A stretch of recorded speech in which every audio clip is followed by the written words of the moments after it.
Egg by Julia Rawlinson, illustrated by Jane Macy.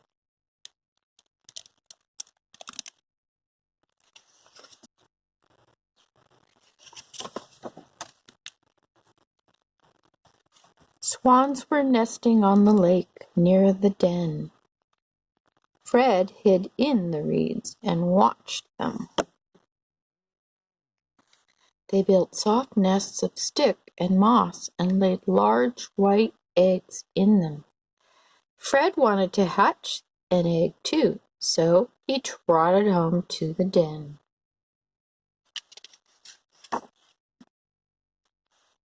"How do I make an egg?" asked Fred. "Bears have cubs, not eggs," said Mommy. "Then what can I put in my nest?" asked Fred. "Bears have dens, not nests," said Mommy.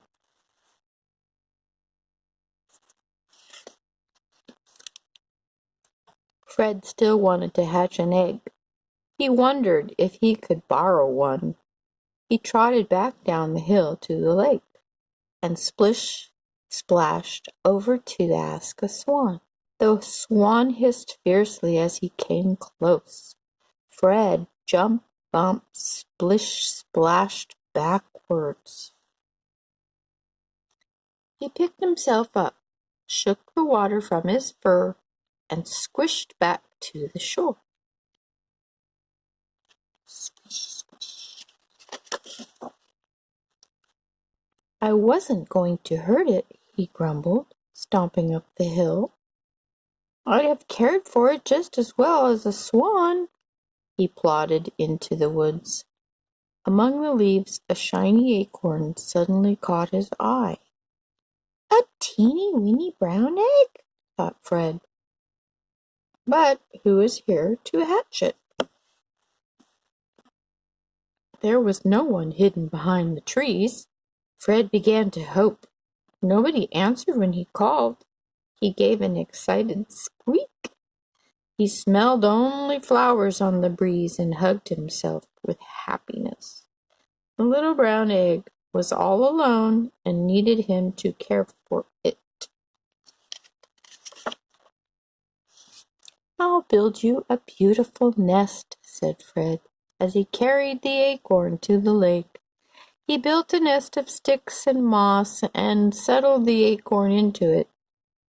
He very carefully climbed on top, and crick, crack, splash went the nest. Fred landed with a squish in the cold, wet mud, with the acorn squashed underneath him. "Are you all right, little egg?" asked Fred. Scrambling in the mud, he gently scooped up the acorn and cradled it in his paws.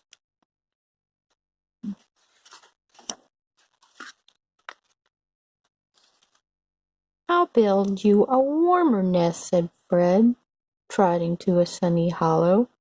He built a nest of grass and flowers and settled the acorn into it. He very carefully climbed on top, and chitter, chitter, chatter went a squirrel. "I won't let anybody eat my egg," said Fred with his fierce stare. "Bears don't have eggs," said the squirrel, poking at Fred's nest. "This bear does," said Fred firmly, giving his rumbliest growl. The squirrel jumped, waved his tail, and scurried crossly away.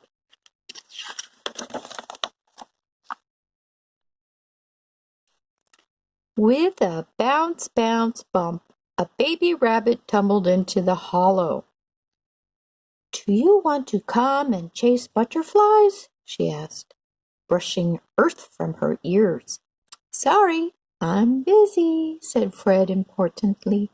"I have to hatch my egg." "Bears don't have eggs," said the rabbit, peering at Fred's nest. "This bear does," said Fred proudly, "and so I have to hatch it."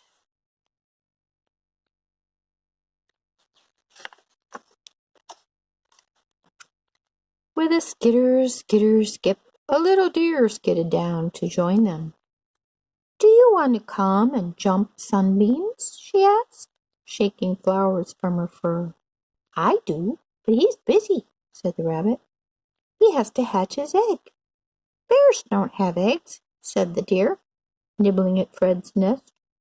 "This bear does," said the rabbit knowingly, "and so he has to hatch it."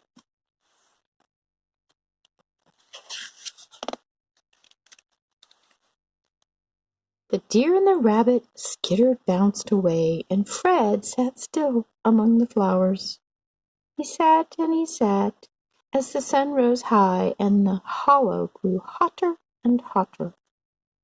He sat and he sat, as lunchtime passed, and his tummy began to rumble. He sat and he sat through the sleepy afternoon, with insects buzzing around him. He sat and he sat until the sun began to set, and his tummy was rumblier than thunder. Then he picked up the acorn and carried it gently all the way back to the den. "My little brown egg won't hatch," said Fred, feeling very tired and grumpy. "That won't hatch into a bird. It will grow into a tree, like that tall old oak," said Mommy. "If a tree hatched under me, I'd bounce up to the clouds," said Fred. He put down the acorn quickly. "You don't have to sit on it. You just have to plant it in the earth like this," said Mommy. "So I just sit here and wait?" asked Fred.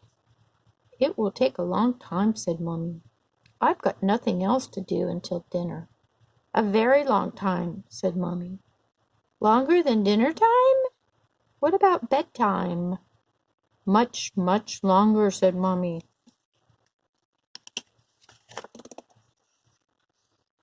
Fred didn't think he could sit for that long, so he looked at the earth thoughtfully. "Will my egg be all right if I leave it?" "It will be safe down there," said Mommy. "What if it gets lonely without me? Worms will tell it stories," said Mommy. "I'll miss you, little brown egg," said Fred. "I'll visit you every day." "You'll soon have a little green tree," said Mommy. The little brown egg was silent. So Fred padded off to the tall old oak, which rustled its leaves in welcome. He climbed into the branches and looked down at the lake where the swans were sitting quietly. "I'm glad I don't have to sit on my egg," said Fred, swinging happily. Far below him, safe in the earth, the acorn began to grow.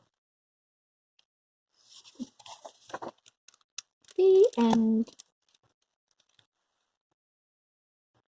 I hope you enjoyed that, friends. I did. Don't forget to subscribe and give us a thumbs up. See you soon. Shazam! Hi, friends. If you'd like a copy of Tree's Adventure Making New Friends or A to Z 26 alphabetic alliterations, send me a message on my blog, Tumpsky and Mrs. Small.blogspot.com. Under Show More. Books, books, books. That's what we talk about on our blog.